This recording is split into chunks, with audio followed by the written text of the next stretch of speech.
지난 11월 10일 SSBS 채널에 게재되었던 공동성명서 관련 11월 5일자 뉴스데스크의 게재가 기획조정실의 요청으로 인해 취소되었습니다. 기획조정실 측에서 밝힌 취소 요청 사유는 편파 보도, 사실에 근거하지 않은 보도, 신빙성이 떨어지는 보도이기 때문이라고 전달하였습니다. 사유 없는 갑작스러운 삭제에 의아하셨을 학우분들께 사과드립니다. 이번 뉴스데스크는 삭제되었던 해당 뉴스에 덧붙여 기획조정실, 이하 기획실과의 인터뷰를 반영한 후속 보도임을 밝힙니다. 기획실과의 인터뷰는 11월 22일에 이루어졌습니다.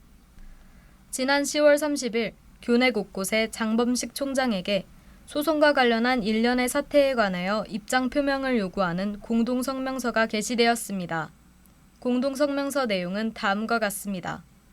장범식 총장은 지난 2021년 숭대시보 편집국장을 상대로 한 발언으로 인하여 국가인권위원회로부터 권고 조치를 받은 전적이 있는데 이에 반발하여 장범식 총장은 인권위를 상대로 소송을 진행하였으나 2023년 9월 22일 패소하였고 이어 10월 13일 항소장을 제출하였습니다.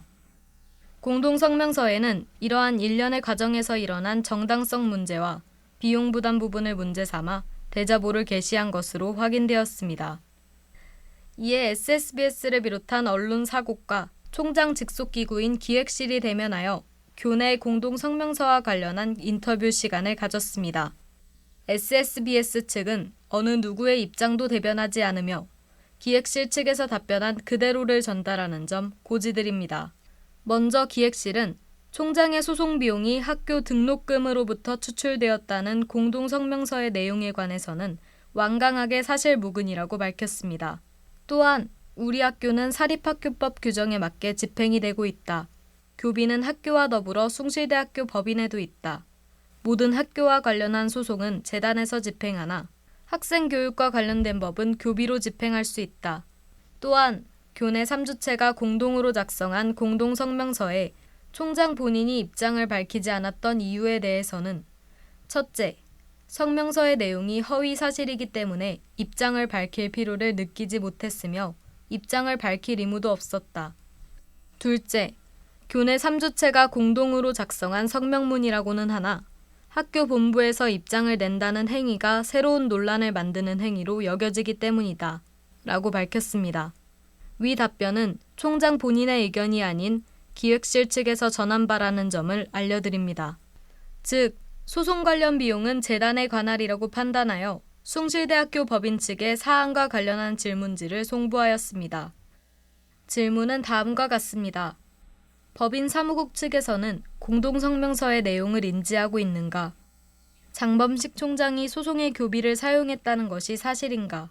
기획실이 답변했던 교비에서 선 집행 후 법인재단 측에서 추후 결산 시 교비에서 자체 부담할 항목을 제외하고 부담하고 있다. 라는 답변이 사실인가? 입니다. 답변은 다음과 같습니다. 법인 사무국과 이사회는 공동성명서의 내용을 인지하고 있으며 지금까지 일반적으로 대학에서 발생하는 교직원의 소송 비용은 교비에서 자체 부담할 항목을 제외하고 법인에서 부담하여 왔다. 이 이외에는 전달할 수 있는 사항이 없다. 라고 밝혔습니다. 저희 숭실대학교 방송국 SSBS는 공동성명문을 제작한 교내 3주체와의 대면 인터뷰는 갖지 못했으나 성명문과 관련한 질문을 서면으로 인터뷰 요청하여 답변을 받을 수 있었습니다. 이어지는 답변 내용은 불가피하게 삭제되었던 11월 5일자 뉴스데스크에 게재되었던 숭실대학교 노동조합, 숭실대학교 총학생회 플러슈와의 서면 인터뷰임을 밝힙니다. 첫째, 공동성명서를 작성하게 된 경위에 대해서는 소송 결과를 언론 보도를 통해 알게 되었고 이는 대학의 명예실추와 각종 비용 소모를 발생시키기에 작금의 상황에 관한 성명서를 발표하게 되었다고 전했습니다. 둘째, 학생들의 등록금이 소송 비용에 사용된 점 이외에 학생들에게 직접적 피해가 갈 수 있는 사안에 대한 질문에는 구체적으로 어떤 피해가 발생할지에 대해서는 예측 불가하지만 실추된 학교 명예로 인한 직간접적 피해가 발생할 수 있을 것이라 밝혔습니다. 셋째, 장범식 총장이 소송을 이어가는 이유에 대해서는 문제가 있는 사안에 대해 소송 중인 사안으로 만들어 비판 여론을 입막음하려는 의도가 아닌가 추측하며 학교 최고 어른으로서 성숙하고 포용력 있는 모습을 보여주기 바랄 뿐이라며 입장을 밝혔습니다. 넷째, 공동성명서 이외에 총장의 행보에 대응할 만한 사안이 존재하는지 대한 질문에는 아직까지 구체적 활동은 없으나 주기적 회의와 미팅을 통해 논의하는 시간을 갖고 있으며 더 나은 숭실을 만들기 위해 노력하고 있다 전했습니다.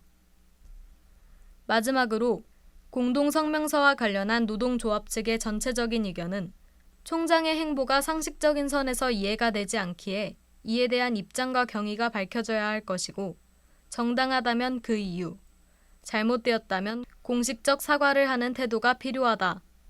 또한 이러한 문제가 해결되지 않는다면 계속해서 우리의 목소리를 낼 필요가 있다고 밝혔습니다. 이상의 내용은 SSBS의 취재 끝에 공동성명서와 관련하여 얻을 수 있었던 정보입니다. 성명서와 관련한 상황이 진전될 시 추가 취재와 후속 보도를 약속드립니다. 지금까지 SSBS 보도부였습니다.